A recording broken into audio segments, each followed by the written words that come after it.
Guys हमने अपने पिछले वीडियो में बात किया था कि HTML में क्या-क्या टैग्स होते हैं, कहाँ से हमारा HTML का बॉयलर प्लेट स्टार्ट होता है, उसके अंदर कहाँ पे हमारा बॉडी टैग होता है, ये सारी चीज़ें हमने बात किया था। आज उसके आगे बात करेंगे, लेकिन कल जो भी हमने किया था उसका एक शॉर्ट रिव्यू ले लेते हैं। सबसे पहले हमारा यहाँ पे होता है डॉक्यूमेंट टाइप, जो कि हमें यह बताता है कि हम HTML की किस वर्ज़न को यूज़ कर रहे हैं। जैसे कि हमारा HTML5 है, 4 है, ये सारी चीज़ें हमारे डॉक्यूमेंट टाइप में बताया जाता है। इसको अगर हम नहीं लिखते फिर भी हमें कोई दिक्कत नहीं होती, हम HTML को लिख सकते हैं, HTML को कोड को कर सकते हैं। उसके बाद हमारा पहला टैग आता है HTML। HTML टैग हम इस तरीके से स्टार्ट करते हैं। ये हमारे जो भी वेब पेज होगा उस वेब पेज का सबसे रूट जो HTML का फाइल होगा उसका टैग हमारा यहाँ पे स्टार्ट होता है। उसके बाद हमारा हेड टैग स्टार्ट होता है। हेड में बेसिकली हम मेटा टैग जो भी हमारा टाइटल होगा, ये सारी चीज़ें इसके अंदर हम डिफाइन करते हैं। हमारा हेड टैग स्टार्ट हो, उसके अंदर हमारा टाइटल होगा। टाइटल जो कि वेबसाइट में जो भी पेजेस होगा, पेज का जो टाइटल होगा, मान लिया अबाउट नाम का पेज है तो उसका टाइटल क्या होगा, अबाउट अस होगा। तो उस टाइटल को हम इस तरीके से यहाँ पे लिखते हैं। फिर हमारा हेड टैग क्लोज होता है, और इस हेड टैग क्लोज और ओपन के बीच में ये जो स्पेस आपको दिख रहा है, इसके बीच में हम सारी मेटा टैग्स, जो भी मेटा टैग्स होते हैं, मेटा टाइटल्स होते हैं, ये सारी एसईओ से रिलेटेड जितनी भी चीज़ें होती है वो सारा इसमें डिफाइन करते हैं। उसके बाद हमारा बॉडी टैग स्टार्ट होता है, और इस बॉडी टैग के अंदर हम सारा कंटेंट जो भी हमारा लिखना होता है, जो भी हमें उस पेज में दिखाना है, ये सारी चीज़ें हम बॉडी टैग के अंदर टैग्स बनाते हैं और उसमें अंदर लिखते हैं। जैसे H1 टैग है, क्या करते हैं, ये H1 यानी हेडिंग होता है, और सबसे बड़ा टैग होता है H1 टैग, जिसके अंदर हमारा कंटेंट कुछ इस तरीके का दिखेगा। अगर जैसे कि मान लो मैंने यहाँ पे दिखाना चाहूँ तो इस तरीके का दिखेगा। मैं क्या करता हूँ कि यहाँ से लेकर ये यहाँ से लेकर यहाँ तक ये जो सेक्शन है, इसको अगर मैं अभी के लिए हटा देता हूँ और यहाँ पे H1 और यहाँ पे hello learn, hello friends, hello friends, और इसको अगर मैं रन करता हूँ तो मुझे कुछ H1 टैग इस तरीके का दिखने को मिलता है। उसके बाद आता था हमारा यहाँ पे, जैसे मैं इसको अगर ओपन करूँ, उसके बाद यहाँ पे पैराग्राफ वगैरह जो भी हम डालना चाहते हैं वो हम डाल सकते हैं। और फाइनली लास्ट में हमें बॉडी टैग, जहाँ पे हमने स्टार्ट किया था, उस बॉडी टैग को हमें क्लोज भी करना पड़ेगा, और क्लोज करने के लिए कुछ इस तरीके से स्लैश लगाते हैं उस बॉडी टैग से पहले, और उसके बाद जो HTML टैग हमने स्टार्ट किया था उसको भी क्लोज करना पड़ेगा। बेसिकली हमारा HTML में जो टैग हम स्टार्ट करते हैं उसको क्लोज भी करना पड़ता है, और क्लोज करने का कुछ तरीका इस तरीके से स्लैश लगा के होता है। तो इसमें नोट्स में हम आगे चलेंगे, इसमें आगे चल के ये सारी चीज़ें हमने बताया हुआ था। उसके बाद हमने एक प्रैक्टिस सेट 2 क्वेश्चन था, जिसमें इस क्वेश्चन को हमने डिस्कस किया था। आई होप अगर आप वीडियो देखे होंगे तो आपने इन क्वेश्चन को ज़रूर सॉल्व किया होगा, और अगर नहीं किया है तो आप उस वीडियो को देखें, या फिर इस क्वेश्चन को आप यहीं से सॉल्व ज़रूर करें। अब आगे की चीज़ों को हम समझते हैं। हमारे पीपीटी में जो भी चीज़ें हैं इसको आगे हम नोट्स में समझने की कोशिश करते हैं। अब उसके बाद आता है हमारा चैप्टर 2, जहाँ पे कुछ और चीज़ों के बारे में हम यहाँ पे डिस्कस करेंगे।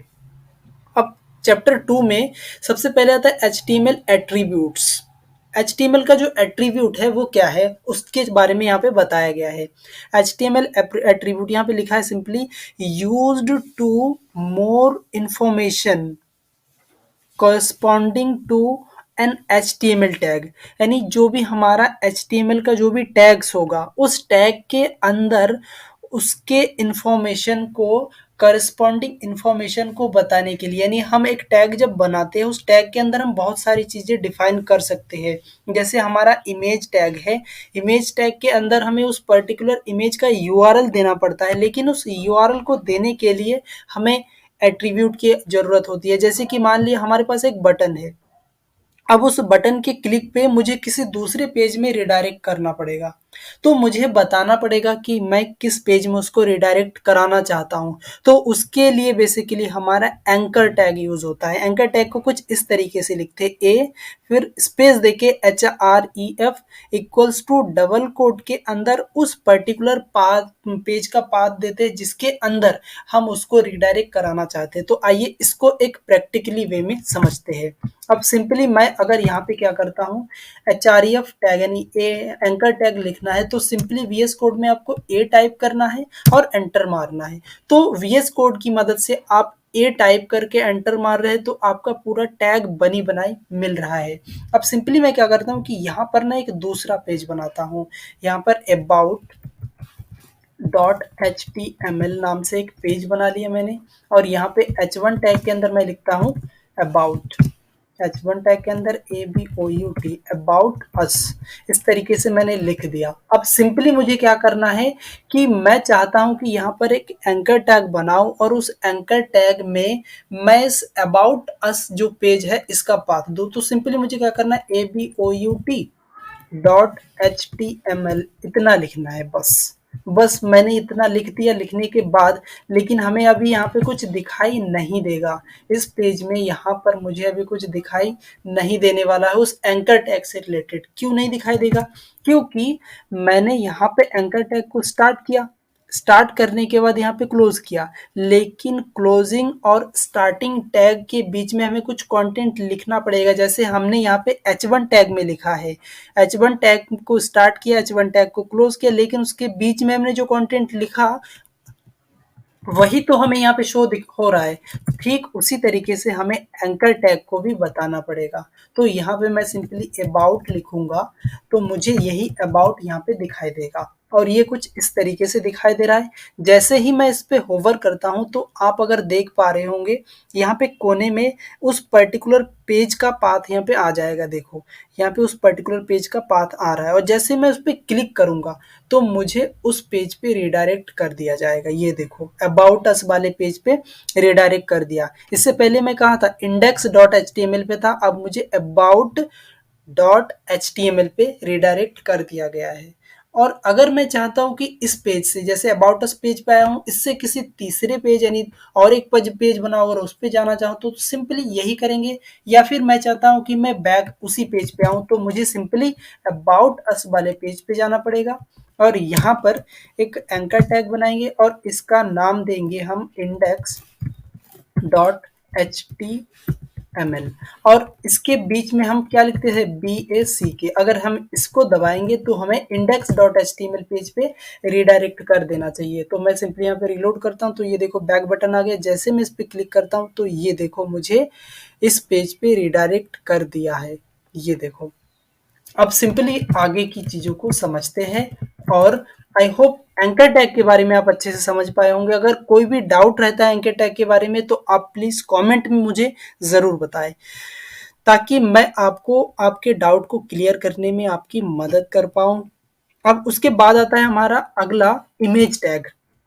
अब इमेज टैग क्या होता है, जैसे कि हम अपने वेबसाइट में इमेजेस को ऐड करना चाहते हैं, इमेजेस लगाना चाहते हैं कि मान लिया मेरी एक वेबसाइट होगी जिसके अंदर मुझे ये इमेज लगाना है, तो हम क्या करेंगे, हम IMG टैग का यूज करेंगे, IMG टैग का यूज करेंगे और उसके अंदर हम उस पर्टिकुलर इमेज का पाथ देंगे। ये सिंपली यहाँ पे बता रहा है IMG tag is use to add images in HTML page, यानी हमारे HTML पेज में इमेज को अगर ऐड करना चाहते हैं तो हमें IMG टैग का यूज करना पड़ेगा।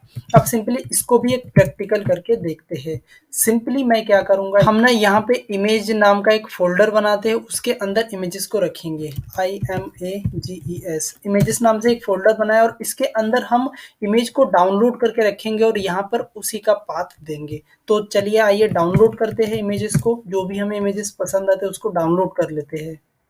तो सिंपली मैंने यहाँ पे कुछ इमेजेस डाउनलोड करके रखा हुआ है और सिंपली मैं इसी का यहाँ पे पाथ देने वाला हूँ। तो सबसे पहले मुझे IMAGE इमेजेस के अंदर ये देखो हमें सजेशन भी दे रहा है कि हाँ आप IMG के अंदर है, और उसके अंदर जो इमेजेस है उसका भी सजेशन दे रहा है। तो मान लिया मैं कोड डॉट JPG वाला इमेज यूज करता हूँ, और इसको यूज करने के बाद मैं इसको एक बार रिफ्रेश करके देखूंगा कि हमारा पेज किस तरीके का दिख रहा है। तो जैसे मैं रिफ्रेश करता हूँ तो ये देखिए हमें इमेजेस यहाँ पे अभी तक दिखाई नहीं दिया। इसका क्या कारण है एक बार यहाँ पे चेक कर लेते हैं। अब जैसे कि मैंने इमेज तो बनाया है, इमेज का पाथ दिया है, लेकिन फिर भी ये उसको नहीं रेंडर कर रहा है। इसका रीज़न क्या है? क्योंकि मैंने उसे अबाउट अस वाले पेज में दिया है। तो सिंपली मुझे अबाउट पे जाना है, तो ये देखिए मुझे वो वाला इमेज यहाँ पे दिखाई दे रहा है। तो अब ये मैंने छोटी सी इमेज ली है इसलिए ये छोटा दिखाई दे रहा है। आप बड़ी सी इमेज लेंगे और उसके साइज को भी अगर डिफाइन करेंगे, यानी आपको सीएसएस पे काम करना पड़ेगा बेसिकली उसके लिए। आप उसमें सीएसएस जैसे लिखेंगे तो उस तरीके से आप इमेज को वैसा जैसा चाहे वैसा आप शो करा सकते हैं। आप उसको रेडियस में अगर चाहते हैं कि नहीं आपका इमेज गोल दिखे, जैसे कि नॉर्मल प्रोफाइल में जो भी हमारा इमेजेस दिखते हैं, व्हाट्सएप प्रोफाइल हो या फेसबुक इंस्टाग्राम के प्रोफाइल में जो गोल इमेजेस दिखती है, वो आप सीएसएस से आप बना सकते हैं, सीएसएस से उसको डिफाइन कर सकते हैं। उसके हाइट और विड्थ को देकर उसके बॉर्डर रेडियस वगैरह देके आप उसको कर सकते हैं। लेकिन हमारा यहाँ पे मेन फोकस है एचटीएमएल को सीखना, एचटीएमएल के टैग्स को पढ़ना। तो हम एचटीएमएल पे ही फोकस करेंगे अभी के लिए। तो उसके बाद आईएमजी टैग होने के बाद फिर हमारा एक टैग और आता है यहाँ पे, बोल्ड टैग। बेसिकली ये क्या करता है, बोल्ड टैग होता है, एक होता है italic tag and underline tag. ये टैग्स बेसिकली कैसे काम करता है? बोल्ड का मतलब तो आप जानते ही होंगे कि आप जो भी टैग्स है उस टैग्स के अगर फॉन्ट को यानी उसको थोड़ा डार्क दिखाना चाहते हो, यानी उसको वो लिखा है थिंक लाइन पे लिखा है लेकिन आप उसको थोड़ा मतलब मोटे अक्षरों में दिखाना चाहते हो, तो बेसिकली आप बोल्ड का यूज कर सकते हैं। तो इसको भी आइए देखते हैं, प्रैक्टिकल करके देखते हैं। तो सिंपली मैं इंडेक्स पेज पे आऊँगा और ये जो हमारा इमेज है इसको भी मैं इंडेक्स पेज में ही दिखाना चाहूँगा। तो इंडेक्स पेज पे आए और यहाँ पर अबाउट अस के बाद यहाँ पर लेते हैं उसको इमेज, और उसके बाद हम बोल्ड टैग का यूज़ करेंगे। यानी बोल्ड टैग कैसे काम करता है ये एक बार देख लेते हैं। तो मैंने बी लिखा और एंटर मारा तो मुझे पूरा बोल्ड दिखाई दे रहा है। अब लिखता हूँ यहाँ पे is a this is a bold tag. अब जैसे इसको रन करूँगा तो मुझे यहाँ पे कुछ this is a bold tag दिखने को मिलेगा। कब मिलेगा? जब मैं इस पेज से यहाँ पे आऊँगा। तो ये देखिए कुछ इस तरीके से दिखाई दे रहा है। अब अगर मैं चाहता हूँ कि ये जो सारा टैग है यानी सारा टैग्स है, ये सारे टैग्स बोल्ड में ना दिखे, तो मुझे क्या करना पड़ेगा? मुझे करना ये पड़ेगा कि ये जो हमारा बोल्ड टैग है इसके मानिए इसको पैराग्राफ दे दिया। तो पैराग्राफ के अंदर किसी स्पेसिफिक का पार्ट को अगर मुझे बोल्ड दिखाना है तो मैं क्या करूँगा, उस पार्ट को सिलेक्ट करूँगा, यानी बोल्ड टैग के अंदर उस पार्ट को सिर्फ डाल दूंगा। मैं इस तरीके से कर सकता हूँ, यानी हम टैग के अंदर टैग्स लिख सकते हैं। अब जैसे मैं इसको रिफ्रेश करता हूँ तो ये देखना यहाँ पे सिर्फ और सिर्फ मुझे ये बोल्ड वर्ड जो है सिर्फ बोल्ड दिखाई दे रहा है।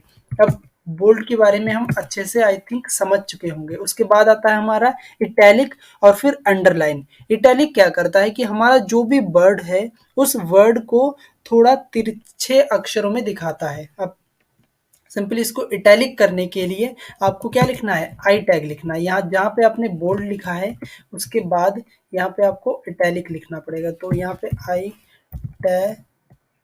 टैलिक, और इसको लिखने के लिए यहाँ पे आई लिखना पड़ेगा। सिंपली जैसे मैंने यहाँ पे आई लिखा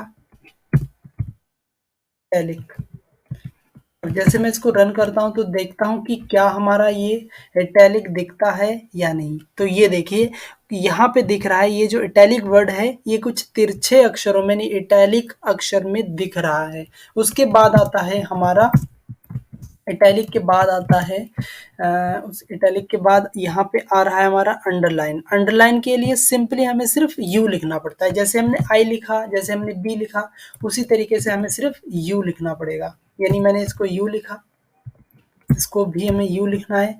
और यहाँ पे अगर मैं सिंपली क्या लिखता हूँ, अंडरलाइन, अंडरलाइन। जैसे मैं इसको अंडरलाइन लिखता हूँ और यहाँ पे मैं एक बार रिफ्रेश करता हूँ कि क्या दिखता है हमें। तो ये देखिए सिंपली यहाँ पे जो भी वर्ड हमने लिखा है उसके नीचे अंडरलाइन आ जाता है। तो आई होप आप इटैलिक, आप बोल्ड और अंडरलाइन के बारे में अच्छे से समझ पाए होंगे। तो आइए आगे की चीज़ों को समझते हैं। उसके बाद आता है हमारा एक B R tag. B R tag basically क्या करता है कि मान लिया आपने एक लाइन लिखा, आप चाहते हैं कि उस लाइन के कोड को एक पार्ट के बाद जब आपने उस लाइन को लिखा है, लिखने के बाद आप चाहते हैं कि मैं एक लाइन तो लिख रहा हूँ, लेकिन मुझे ये जो लाइन है 2 लाइन में दिखे या 3 लाइन में दिखे। यानी मैं तो लिख रहा हूँ एक लाइन में, लेकिन मुझे ये अलग-अलग लाइन में दिखे। यानी इतना पार्ट एक लाइन में, फिर थोड़ा पार्ट दूसरे लाइन में। इस तरीके से अगर आप दिखाना चाहते हैं तो आप सिंपली बीआर टैग का यूज़ कर सकते हैं। तो आइए इसको भी एक प्रैक्टिकली वे में समझते हैं। अब मैं सिंपली क्या करता हूँ, यहाँ पे पी टैग लेता हूँ, उसके अंदर लॉरेम लॉरेम 20 लिखता हूँ। तो लॉरेम 20 से हमें क्या होगा कि हमें ना 20 वर्ड्स मिल जाएंगे रैंडम। अब ये देखो सारा एक ही लाइन में दिख रहा है कि नहीं। अब जैसे मैं इसको रन करूंगा तो मुझे देखना ये सारा कंटेंट एक ही लाइन में दिखाई देगा। ये कुछ इस तरीके से दिखाई दे रहा है। अगर मैं चाहता हूं कि ये जो वर्ड है इसके बाद ये आगे का जो कंटेंट है ये आगे ना दिख के हमें यहाँ पे नीचे से अगले लाइन में दिखाई दे, तो उसके लिए हमें सिंपली यहाँ पे बी आर टैग का यूज करना पड़ेगा। सिंपली मैं यहाँ पे बी आर लिखूंगा और एंटर मारूंगा तो मुझे वो बी आर टैग मिल गया। यहाँ पे ये देखो इस तरीके से कुछ बी आर टैग बन के तैयार हो गया। अब जैसे मैं इसको रिफ्रेश करता हूँ तो ये देखना यहाँ पे कुछ मुझे इस तरीके का दिखाई देगा। ये देखो ये जो वर्ड था इसके आगे के सारे कंटेंट को इसने अगले लाइन पे शिफ्ट करा दिया। अब अगर मैं चाहता हूं कि यहाँ पे इसके आगे का जितना कंटेंट है, यानी ये जो वर्ड है इसके आगे का जितना कंटेंट है ये मुझे अगली लाइन पे दिखाना है, तो भी मैं सिंपली बी आर टैग का यूज कर सकता हूँ। अब यहाँ पे मुझे बी आर टैग का यूज करना है। जैसे मैं इसमें बी आर टैग का यूज किया और इसको अगर मैं रिफ्रेश करूंगा तो ये देखो मुझे कुछ इस तरीके से दिखाई देगा। तो आई होप आप बीआर टैग के बारे में भी अच्छे से समझ पाए होंगे। अब आगे की चीज़ों को डिस्कस करते हैं। उसके बाद आता है हमारा बिग टैग, फिर स्मॉल टैग। ये भी सिंपली उसी तरीके से काम करता है। बिग टैग यानी आपके टैग्स को थोड़ा बड़ा करके दिखाएगा, स्मॉल टैग आपके टैग्स को थोड़ा छोटा करके दिखाएगा। यानी आपके इसके अंदर जो भी वर्ड है, जो भी वर्ड्स होंगे या फिर सेंटेंस होंगे, इसके लेटर को या फिर इसके वर्ड्स को थोड़ा सा बड़ा करके दिखाएगा स्मॉल, उसी तरीके से छोटा करके दिखाएगा। तो ये आप अपने आप से प्रैक्टिकल करके ज़रूर देखना। उसके बाद आता है हमारा H R tag. H R यानी हॉरिजॉन्टल रो। ये क्या काम करता है? H R tag is H T M L is used to create a horizontal row, often used to often used to separate the content. यानी ये H R tag हमारा क्या काम करता है, इसको हम प्रैक्टिकल करके देखते हैं। सिंपली मान लिया मेरा एक ये है, यहाँ पे मैं सिंपली दूसरा और एक पैराग्राफ लेता हूँ। पैराग्राफ लिया और यहाँ पे लॉरेम, इसमें 10 वर्ड्स लेते हैं। ठीक है, अब इसको हम क्या करेंगे, एच आर टैग में डिवाइड करेंगे। ये जो ऊपर का सेक्शन है एक और बना लेता हूँ यहाँ पे, और इसमें हमने सिंपली ऐसे लिख दिया। अब इसको एक बार रन करके देखते हैं। अब रन करने के बाद मुझे कुछ इस तरीके से दिखाई देता है। अब मैं चाहता हूँ कि ये जो हमारा कंटेंट है, ये ऊपर वाला और उसके बाद ये नीचे जो कंटेंट है, इन दोनों के बीच में एक लाइन बन जाए। यानी ये दोनों लाइनें आपस में सेपरेशन का काम करे, एक बॉर्डर बन जाए। तो उसके लिए हमें सिंपली यहाँ पर एच आर टैग का यूज करना पड़ेगा। सिंपली मैं एच आर लिखता हूँ और एंटर मारूंगा तो ये देखो कुछ इस तरीके से मुझे दिख रहा है। अब सिंपली मैं क्या करता हूँ कि यहाँ पर ऐप रिफ्रेश करूंगा तो ये देखो इन दोनों लाइन के बीच में, ये जो लाइन है इसके और इसके बीच में एक लाइन बन गया, जो कि हमें बता रहा है कि ये कंटेंट और ये कंटेंट अलग अलग है। तो इस तरीके से आप कोई भी जो भी सेक्शन होंगे या फिर जो भी पार्ट्स होंगे उसको अगर आप डिवाइड करना चाहते हैं तो आप सिंपली एच आर टैग का यूज कर सकते हैं। उसके बाद हमारा अगला टैग है सबस्क्रिप्ट और सुपर स्क्रिप्ट। सब स्क्रिप्ट और सुपर स्क्रिप्ट क्या काम करता है? सिंपली अगर आप केमिस्ट्री पढ़े होंगे, आई होप आप केमिस्ट्री जरूर पढ़े होंगे, तो केमिस्ट्री में जो भी हम फॉर्मूले बनाते थे, जैसे मान लिया पानी का फॉर्मूला क्या होता है, H2O होता है। लेकिन जो टू वर्ड लिखा होता है वो H और O के साथ नहीं लिखा होता है, वो टू थोड़ा H से नीचे यानी H के साथ ही लिखा होता है लेकिन थोड़ा नीचे छोटे अक्षरों में लिखा होता है।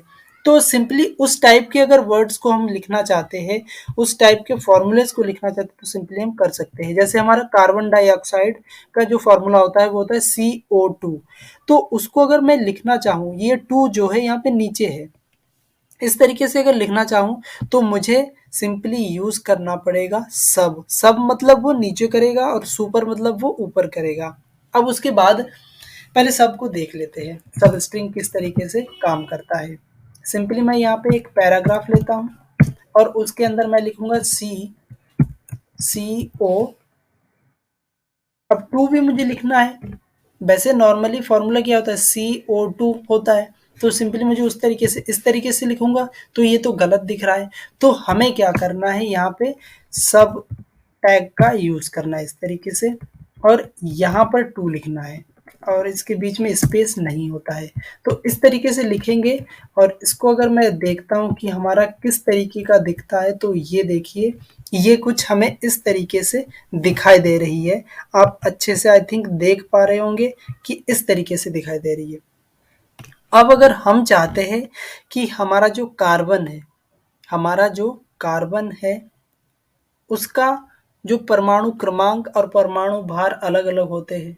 परमाणु क्रमांक कहाँ पे लिखे होते हैं, ऊपर, परमाणु भार नीचे। तो ऊपर और नीचे दोनों चीज, यानी अब हमने क्या किया, यहाँ पे नीचे की चीजों को तो दिखा दिया, लेकिन अगर कोई यही वर्ड, यही टू अगर ऊपर लिखा होता, यानी इस ओ के ऊपर, सिर के ऊपर लिखा होता, तो हम कैसे लिखते। उसके लिए हमें सिंपली यहाँ सब के जगह सुपर यूज करना पड़ता।